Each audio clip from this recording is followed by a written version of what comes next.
Nagmalampuson ang gipahigayon nga dry run sa Fluvial Procession sa Mactan Channel ang gisalmotan sa Philippine Coastguard, Philippine Navy ug sa Galleon nga luwanan sa imahen ni Señor Sto. Ang report ni Alan Domingo. Pasado alas 8 kaninang buntag, gipahigayon ang dry run sa Fluvial Procession. Gipasugdahan kini sa Philippine Coastguard uban ang Philippine Navy ug Maritime Police nga maoy mopatuman sa kahapsay sa prosesyon sa kadagatan. Miuban usab ang Galleon nga ginganlan og Santo Niño de Cebu nga maoy luwanan sa imahen sa balang bata Señor Sto sa Enero 18. Opisyal nga nanukad ang dry run sa pantalan sa Naval Forces Central Navforsen sa dakbayan sa Lapu-Lapu. Din tumugikan ang Fluvial Procession alas 6 sa buntag. Gisubay ang Mactan Channel hangtod sa unahan gamay sa Sisilex ug dayon tuyok sa Sisilex ug diha mudunggo sa Pier 1 sa dakbayan sa Sugbo. Matod sa commander sa Cebu Coast Guard Station Jerome Lusada nga nakabot nila ang target nga wala gani kaabot og 2 ka oras sa gikusgon nga 7 to 8 knots sa gitas-on nga biyahe nga 8 nautical miles. Naman so far okay naman, smooth ang atong dry run ganiha. Dito sa atong target na time, we're on time.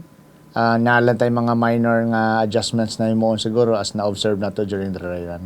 Una is ang katong pag-dock sa atong Galleon dito sa Captain Biloso Pier sa Navforsen. Medyo since first time sa atong Galleon na magdikit dito, medyo nadugay lang ta. Samtang ipahibaw ni Lusada nga adunay color coding ang mga registered fluvial participants aron mahanay ang dagan sa masakyanang pandagat. Subling panawagan niya sa mga musalmot nga magsayo aron dili maproblema. Mag-cooperate ta, musunod ta sa mga safety guidelines nga gipatupad sa atong mga law enforcers. Sa pikas bahin na abta namo kining mga babaeng nagtiwas sa pag-asikaso sa permit sa sakayan nga ilang gamiton sa Fluvial Procession sa Philippine Coastguard.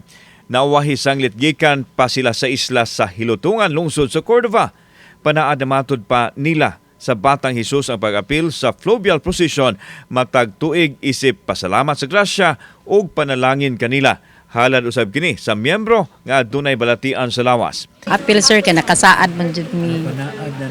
Nakoy apo nga mo sakiton ba. Aw dagang pagtaas nga ako kanang ginabuhi sir. Ug pang-anak. Pun-ana pud sir.